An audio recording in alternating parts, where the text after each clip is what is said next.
जय श्री राम। नमो नारायण। हर हर महादेव। हनुमान चरित्र में 23वां अध्याय। महाबली दधिमुख के द्वारा वानर राज सुग्रीव का आदेश प्राप्त होते ही महामती जाम्बुवान, युवराज अंगद और श्री हनुमान जी विशाल वानर समुदाय के साथ आकाश में उड़ चले। उस समय प्रस्तवगिरी के शिखर पर श्री राघवेंद्र की पर्णकुटी थी। प्रभु भाई लक्ष्मण जी के साथ कुटिया के बाहर स्फटिक शिला पर आसीन थे। समीप ही वानर राज सुग्रीव बैठे हुए थे। दूर से ही प्रसन्न वानर समूहों को साथ अंगद को आकाश मार्ग से उड़ते हुए आते देखकर वानर राज सुग्रीव ने कमल नयन श्री राघवेंद्र जी से कहा, प्रभु धैर्य धारण कीजिए। निसंदेह पवन नंदन ने माता सीता देवी का पता लगा लिया है, अन्यथा अवधि समाप्त हो जाने पर युवराज इतने उल्लास से नहीं लौटते। मति शतम इस कार्य को सिद्ध करने में हनुमान जी के सिवा और कोई कारण बना हो ऐसा संभव नहीं है। वानर शिरोमणि श्री हनुमान जी में ही कार्य सिद्धि की शक्ति और बुद्धि है। उन्हीं में उद्योग, पराक्रम और शास्त्र ज्ञान भी प्रतिष्ठित है। इस प्रकार वानरराज सुग्रीव परम बुद्धिमान श्री रघुनाथ को धैर्य बंधाई रहे थे कि अंगद और हनुमान को आगे करके हर्ष तरीके सिंहनाद करते हुए वीर वानर का समुदाय निकट आ गया। उन्हें देखकर सुग्रीव सिंह ने प्रसन्नता पूर्वक अपनी पूंछ ऊपर उठा दी। अंगद आदि वीर श्री रघुनाथ जी को देखकर हर्षोल्लास पूर्वक आकाश से नीचे उतर आए। समस्त वानरों ने सानु श्री राम एवं सुग्रीव के चरणों में प्रणाम किया और पवन कुमार हनुमान जी दौड़कर श्री राघवेंद्र के भुवन चरण कमल में लेट गए। प्रभु के दर्शन कर आनंद की सीमा न रही। उन्होंने कहा, स्वामी, माता सीता सतीत्व के कठोर नियमों का पालन करते शरीर से सकुशल है। मैंने जगत जननी माँ जानकी जी का दर्शन किया। हनुमान जी के इस वचन से श्री राम, लक्ष्मण और किष्किंधा पति सुग्रीव की प्रसन्नता की सीमा न रही। श्री रघुनाथ जी ने अतिशय प्रीति और आदर पूर्वक हनुमान जी की ओर देखा। हनुमान जी प्रभु चरणों में पुनः पुनः प्रणाम कर सुमित्रा नंदन सुग्रीव को भी प्रणाम कर हाथ जोड़े परम प्रभु के मुखारविंद की ओर अपलक दृष्टि से देखने लगे। भगवान श्री राम ने हनुमान जी से पूछा, हे वायुनंदन, देवी सीता कहाँ है? वे कैसे है? मेरे प्रति उनका भाव कैसा है? तुम वैद्य ही कुमारी सीता का पूरा समाचार सुनाओ। श्री पवन कुमार ने पहले दक्षिण दिशा की ओर मुँह करके माता सीता के उद्देश्य से श्रद्धापूर्वक प्रणाम किया। फिर उन्होंने अत्यंत नम्रतापूर्वक निवेदन किया, हे करुणामय प्रभु, 100 योजन विस्तृत समुद्र के पार दुरात्मा दशानंद की नगरी लंका समुद्र के दक्षिण तट पर बसी हुई है।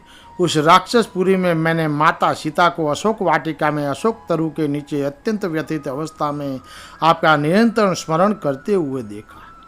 हे प्रभु, आपके वियोग में जलहीन मीन की भांति छटपटाने वाली माता सीता का दुख न कहने में ही भला है। श्री अंजनेय के ये वचन सुन राघवेंद्र अधीर उठे। उनके नेत्रों से आंसू बहने लगे। पवन पुत्र के नेत्र भी अश्रु पूरित थे, पर अपने अश्रुओं को रोककर वे माता का संदेश कहते जा रहे थे। माता सीता इस समय अत्यंत दुख के दिन व्यतीत कर रही है। उन्हें दुष्ट दशानन ने अशोक वाटिका में रोक रखा है और क्रूर राक्षसियाँ वहाँ रात दिन पहरा दिया करती है। उनके शरीर पर एक मैली साड़ी है और उनके सुंदर केश उलझकर जटा की तरह बन गए हैं। इस प्रकार एक वेणी धारण किए वे सतत आपकी चिंता में डूबी रहती है। माता सीता नीचे पृथ्वी पर सोती है। वे अन्न जल छोड़ देने के कारण अत्यंत क्रुशकाय हो गई है और शोक से निरंतर हा राम कहती रहती है। इस प्रकार माता सीता को मैंने आपकी भक्ति से प्रेरित कठोर तपस्या करते एवं दूसरा कष्ट देखते देखा है। हे प्रभु, चलते समय माता ने आपके विश्वास के लिए अपनी चूड़ामणि दी है। साथ ही उन्होंने चित्रकूट में इंद्रपुत्र जयंत कौवे की घटना का स्मरण कराते हुए कहा है कि स्वामी, इतनी महान शक्ति के रखते हुए भी आप मौन क्यों हैं? मेरा अपराध क्षमा कर शीघ्र ही मेरा उद्धार करो। श्री हनुमान जी के वचन सुनकर रघुनाथ जी के नेत्रों में आंसू भर आए। वे सीता जी द्वारा प्रदत्त चूड़ामणि को हृदय से लगाकर सुग्रीव से कहने लगे, मित्र, इस चूड़ामणि को देखकर मेरा हृदय द्रवित हो रहा है।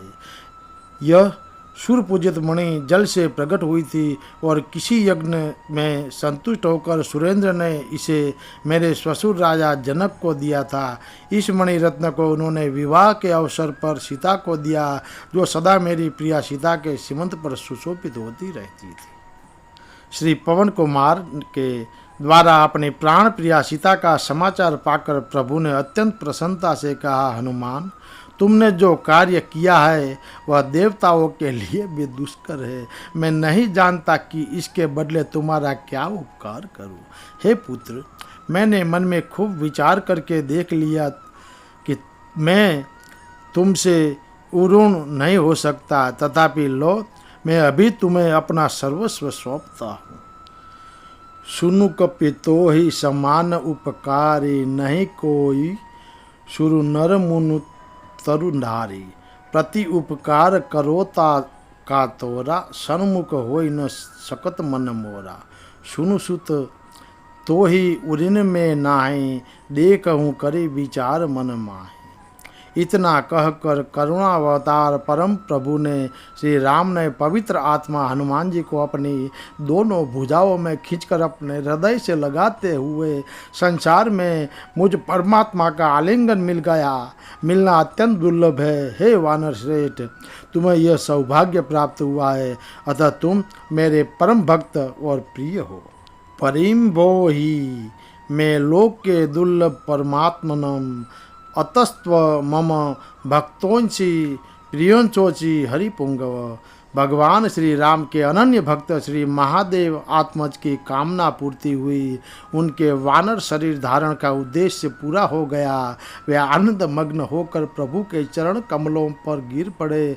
अधीर होकर उन्होंने बार बार प्रार्थना की, हे प्रभु, मेरी रक्षा कीजिए, मेरी रक्षा कीजिए। भक्त वत्सल प्रभु श्री राम ने हनुमान जी से पूछा, हनुमान, तुम विशाल समुद्र लाग कर लंका में कैसे पहुँचे?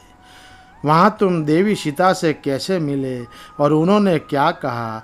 लंकाधिपति रावण का दुर्ग और उसकी शक्ति कैसी है, यह तुम मुझसे विस्तार पूर्वक कहो। जय श्री राम। नमो नारायण। हर हर महादेव।